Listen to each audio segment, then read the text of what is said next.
Bom dia a todos.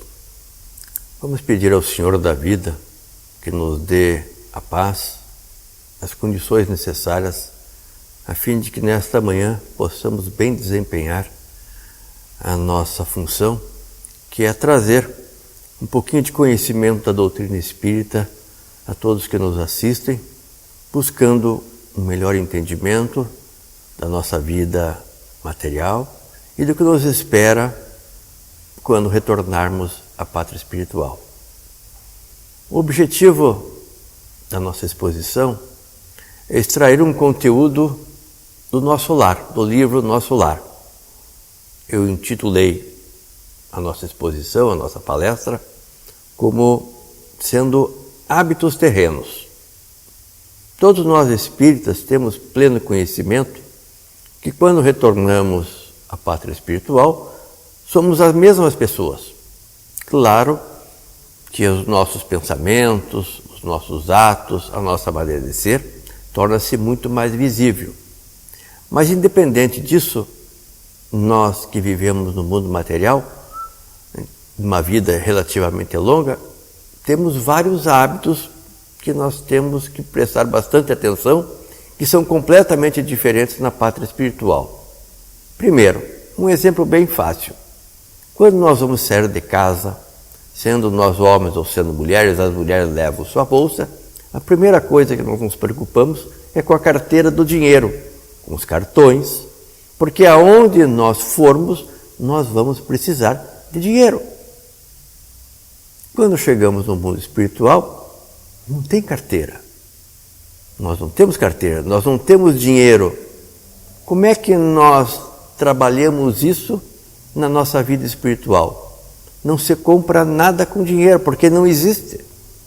Então esse é um hábito que nós temos que nos conscientizar, que lá dinheiro não existe, que nada é comprado através desses hábitos terrenos que nós tínhamos. Primeiro ponto. Segundo, voltamos à pátria espiritual, somos dependentes de tudo e de todos, porque lá chegamos num mundo completamente diferente do que nós estávamos acostumados aqui no nosso dia a dia.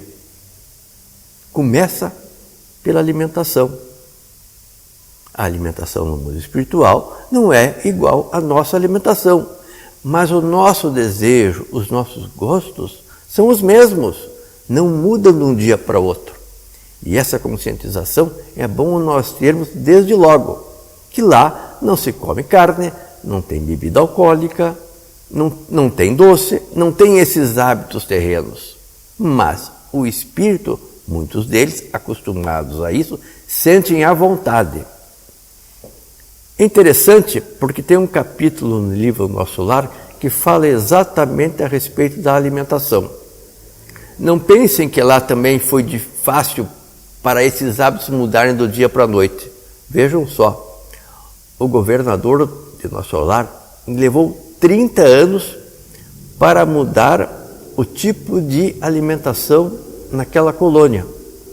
Ele teve que buscar mais de 200 espíritos mais elevados de outros mundos, de outros orbes, para tentar mudar os hábitos da colônia, porque todos estavam acostumados aos gostos terrenos. Bebidas alcoólicas, carnes, alimentos com gosto de carne, enfim, todos tinham ainda no seu âmago essas vontades do que aqui tinham no seu dia a dia. Então, 30 anos o governador lutou para mudar os hábitos alimentares. Este é um ponto muito interessante. Outro ponto interessante no Nosso Lar é a respeito do trabalho. Em Nosso Lar, quando André Luiz foi ter uma conversa com o ministro Clarencio e ele pedia uma oportunidade de trabalho, o que o ministro puxou? A sua ficha, não o seu título de médico. Puxou uma ficha. Porque para ser médico no mundo espiritual, tal qual ele era na Terra, no mundo terreno, tem que ter uma coisa chamada equilíbrio emocional. Tanto André Luiz se dispôs a qualquer trabalho. Porque lá o trabalho é considerado como hora bônus. Vejam que interessante. Nosso lar é uma colônia muito semelhante à Terra e lá também tem casas. Mas quem tem direito à casa? Quem trabalha. Quanto tempo? No livro Nosso Lar, nós extraímos que para ter direito a uma residência em nosso lar são necessárias 30.000 horas bônus. Isto é, se nós trabalharmos 313 dias por ano, de 365, excetuando o domingo, trabalharmos 8 horas por dia, 313 dias anos terrenos, nós vamos trabalhar cerca de 2.500 horas por ano. Então, em nosso lar, para ter esse direito a uma casa, nós vamos levar aproximadamente 12 anos. Hora bônus, não é a qualificação de título, seja médico, seja engenheiro, seja advogado, seja o que for, é hora de trabalho. E eu entendi que é a hora mais racional que tem. E é algo muito interessante, porque nos iguala. O que muda diferente é a dedicação. Lá é permitido até trabalhar até 12 horas por dia, porque existe nesta colônia ainda a dificuldade dos espíritos se adaptarem à nova vida. Eles têm que ter descanso. Mas o interessante, não há aposentadoria no mundo espiritual. O governador é o que mais trabalha e o que menos descansa. Vejam bem, em 1940, na época mais ou menos que foi escrito este livro, o governador se dedicava 114 anos de trabalhos ininterruptos à colônia Nosso Lar. E é o que mais trabalhava. É o que mais trabalha. Então, se nós estamos pensando em aposentadoria espiritual, isso não existe. Tal qual Jesus já falou, já dizia, meu pai trabalha até hoje e eu também. O trabalho no mundo espiritual é uma bênção. Em nosso lar tem uma palavra muito interessante que hoje está sendo usada nas nossas empresas, chamada colaborador. Eles chamam as pessoas que lá trabalham de colaboradores. Tanto é que o governador tem aproximadamente, na época do livro, evidente, cerca de 3.000 colaboradores diretos. Todos trabalham e todos têm as suas horas bônus. E é o interessante que o nosso título é uma ficha. Ficha.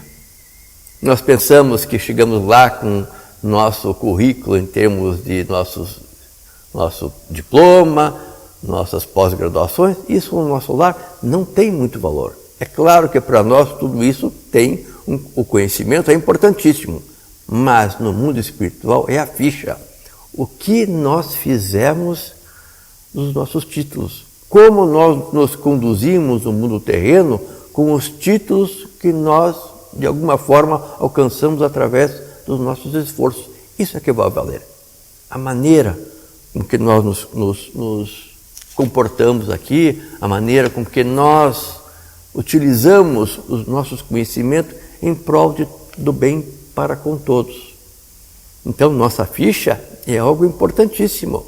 É ela que vai nos dar as condições de sabermos em que setores nós vamos atuar no mundo espiritual. E o mais importante, volto a dizer, é o equilíbrio emocional. Porque todos nós chegamos na pátria espiritual, a maioria de nós preocupados com os que nós deixamos no mundo terreno. André Luiz não foi diferente, preocupado com sua família, achando ainda que tinha um certo poder perante a família que ele havia deixado. E foi uma surpresa para ele. E aí foi o grande desafio e a grande mudança de comportamento quando ele viu a sua esposa casada com outro homem. E até ali que foi o diferencial da vida de André Luiz no mundo espiritual, quando ele ajudou este homem que ajudava a manter a sua família, ajudou nas suas dificuldades físicas, porque ele estava doente. Foi aí o grande crescimento de André Luiz. A família universal. Todos nós somos irmãos. Ali não estava alguém invadindo sua casa, ali estava alguém que estava ajudando na criação das suas filhas, que ficaram órfãos. E essa conscientização lhe deu grande força. Tanto é que depois ele ganhou um passe para trabalhar por 1 ano em vários ministérios. Assim que André Luiz começou a galgar a sua posição em nosso lar. Mas levou muito tempo. Primeiro, 8 anos no umbral, até se conscientizar. Mais um bom tempo em nosso lar, com o enfermeiro Lísias, buscando o aprendizado, melhorando a sua condição física, porque ele ainda foi, muitas vezes, acusado de suicídio em função da sua maneira, aqui no mundo terreno, em que conduzir o seu corpo físico. As coisas que ele fazia apressaram a sua volta ao mundo espiritual. E lá ele foi considerado um suicida, porque poderia ter ficado mais no mundo terreno, mas, em função de alguns desregramentos, voltou antecipadamente à pátria espiritual. E isso pode acontecer com qualquer um de nós. Mas esta conscientização do que nos espera é muito importante, porque apesar de nós poderemos desfrutar das coisas materiais que o progresso vem nos oferecendo, nós temos que estar cientes que lá é diferente. Lá as conquistas são de outra forma. Então, o cuidado que nós temos que ter na nossa vida terrena em buscar um entendimento claro e objetivo, primeiramente da nossa missão, por que estamos aqui e como devemos cuidar não só da nossa alimentação física, mas cuidar da nossa transformação moral. Nós temos, todos nós, o dever e a obrigação, com o passar dos anos, nos tornarmos melhores, sermos mais conscientes, mais justos, mais humanos, mais amorosos. Porque se nós não nos tornarmos um pouco melhores do que nós éramos, a nossa reencarnação fica comprometida. Temos aí os exemplos, todos os exemplos, possíveis e imagináveis, do que nos acontece quando voltamos à pátria espiritual, com as dificuldades naturais de uma vida não muito condizente com o propósito da qual nós nos objetivamos para a nossa reencarnação.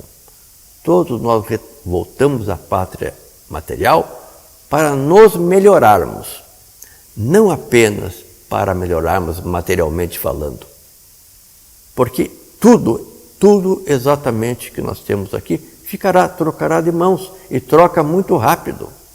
Olha a pandemia de hoje, quantas fortunas trocaram de mãos do dia para a noite. Quantas pessoas tiveram que mudar seus hábitos, sua maneira de ser, sua maneira de se comportar. Quantos viram a morte, o desencarne, bater à sua porta. Todos nós nos preocupamos, mas essa preocupação tem que ser uma preocupação consciente, clara, do que nos espera. Eu digo, o livro Nosso Lar é de uma riqueza imensa. Eu estou relendo 1 vez, 2 vezes, 3 vezes, e cada vez que eu releio esta obra, novos ensinamentos eu tenho conseguido observar, aprender e, de uma forma ou de outra, neste momento, venho aqui trazer a público, a vocês, essa forma de novos pensamentos, novas conscientização através da leitura desse livro. Eu acho que é um livro de cabeceira para todos nós. E não precisa ser espírita. Qualquer um de nós que leia esse livro, independente da religião, da sua religião, vai ter um conhecimento claro, objetivo e amplo do que nos espera quando trocarmos de roupa. Então, tudo isso que no mundo terreno a gente desfruta, a gente conquista, nós temos que ter a conscientização que muitos desses hábitos no mundo espiritual são completamente diferentes. No mundo espiritual é interessante porque o alimento das almas é o amor.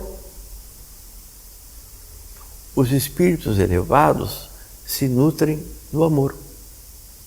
Jesus já dizia: amai-vos como eu vos amei. Sempre colocou o amor como algo imprescindível na vida de todos nós. Então os espíritos elevados se nutrem deste amor que todos nós deveríamos conquistar no nosso dia a dia. Primeiro, o amor próprio. Amando-nos, poderemos amar os nossos próximos.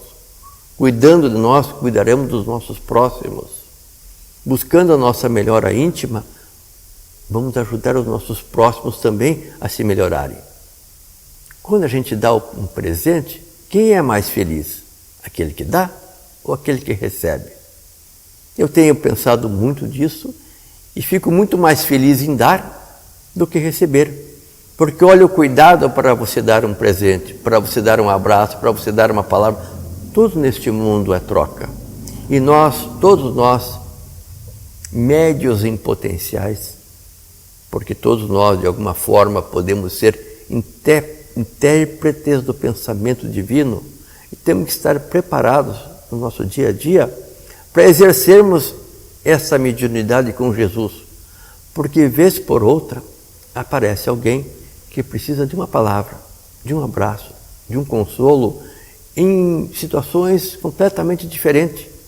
Então, esse preparo espiritual de muitas vezes podermos dar um abraço, um aperto de mão, um conselho, ou muitas vezes apenas escutar alguém que precisa desabafar conosco, é a mediunidade com Jesus.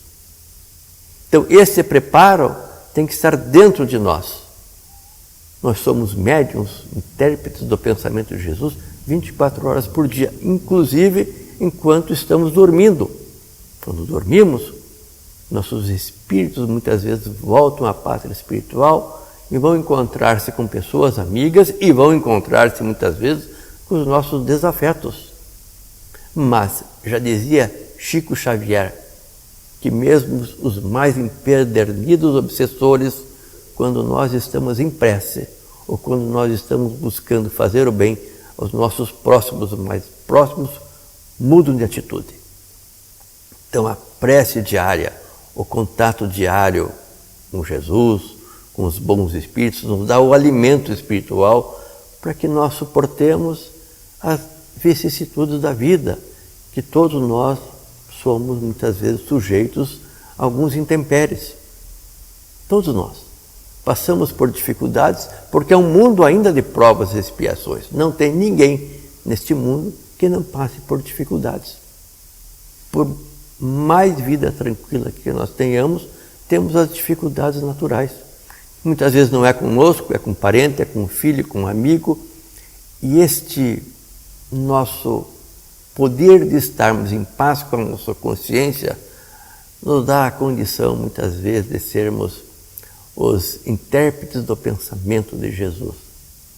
De sermos seus, claro que distantemente, de sermos seus porta-vozes, Porque como é que Deus se utiliza dos nossos pensamentos, Para que nós façamos o bem aos nossos irmãos.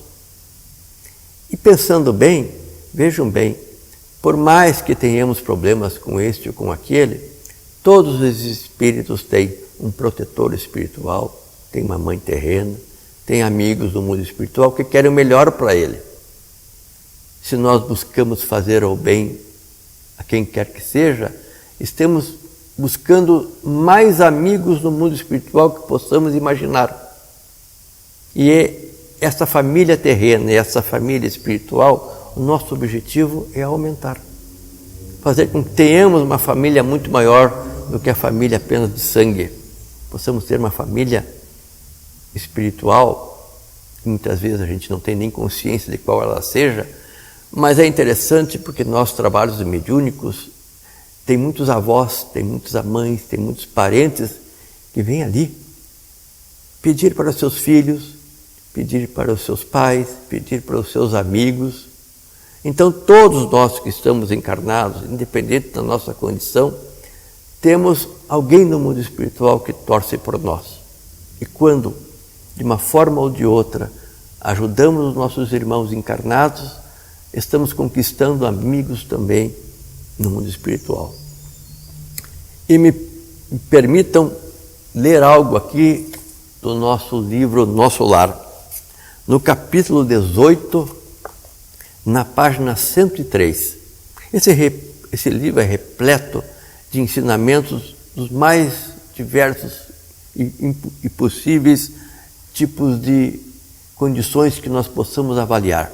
Mas este foi muito interessante. Olhe o que eu extraí do livro Nosso Lar. O homem encarnado saberá mais tarde que a conversação amiga, o gesto afetuoso, a bondade recíproca, a confiança mútua, a luz da compreensão, o interesse fraternal, patrimônios que se derivam naturalmente do amor profundo, constituem sólidos alimentos para a vida em si. Essa reflexão em que coloca o amor como o alimento para a vida em si, é o que Jesus tem nos dito e fez, buscando amar a todos, principalmente aqueles que o maltrataram, que o condenaram. Nunca teve uma palavra de desagrado. Ajudou a todos e a todos. E a maior lição que ele poderia deixar para nós, nos seus derradeiros momentos, quando um espírito encarnado, foi a do perdão. Pai, perdoai-os, porque eles não sabem o que fazem. Jesus, evidentemente, sabia. E todos aqueles espíritos, muitas vezes, que o maltrataram, que o se viciaram, tiveram também a oportunidade de se redimirem. Todos nós temos. Porque Deus não quer a aniquilação, a destruição do ímpio, mas a sua regeneração. Porque todos os nossos irmãos se acham que Deus, na sua infinitamente bom, justo, não vai dar oportunidade de um reajuste àquele que eventualmente tenha se equivocado. Uns demoram mais, outros demoram menos, mas a nossa conscientização e o nosso apelo é que possamos, nesta vida, ter um aproveitamento o maior possível. No mundo espiritual, nós temos mais de 20 bilhões de espíritos gravitando em torno da Terra e não cabe todos de uma vez só. Então, a oportunidade reencarnatória é uma bênção. E a vida, rapidíssima, procuremos aproveitá-la da melhor maneira possível, buscando um maior entendimento a respeito da vida material, da vida espiritual, porque isto nos trará uma felicidade íntima muito grande. Sabermos que somos espíritos imortais, que nunca morreremos e que estamos sempre a caminho de novos desafios, de novas conquistas e que temos Jesus por governador do nosso mundo, enviando sempre emissários, dando-nos a oportunidade de progredirmos de todas as formas possíveis. O que nós podemos pedir? Que Jesus nos abençoe, que nos dê força, que possamos colaborar, que o mundo de amanhã seja melhor do que hoje, que façamos a nossa parte, que possamos dar nesta vida o melhor de nós, fazemos o melhor possível dentro das nossas possibilidades para que esse mundo possa se transformar num mundo de paz e de amor. Eu só tenho que agradecer a Jesus, aos nossos benfeitores e me permitam neste momento final fazer a homenagem a todos aqueles que labutam nos hospitais, as enfermeiras, aos enfermeiros, aos médicos. Eu que tive a oportunidade já de estar algumas vezes em hospitais, me lembro de todos os enfermeiros, de todas as enfermeiras que me prestaram enorme carinho, que me deram força, que que me ajudaram a vencer as minhas dificuldades. Essa classe de médicos, de enfermeiras e enfermeiras é algo que prende profundamente os nossos corações em agradecimento. E só podemos pedir que Jesus possa ajudar a todos, dando forças, boas vibrações, que as energias do mundo espiritual possam ajudar a todos esses profissionais que lutam para que nós tenhamos vida, para que nós possamos, de uma forma ou de outra, continuarmos ainda encarnados, buscando a nossa melhoria espiritual. Que Jesus abençoe a todos. Muito obrigado.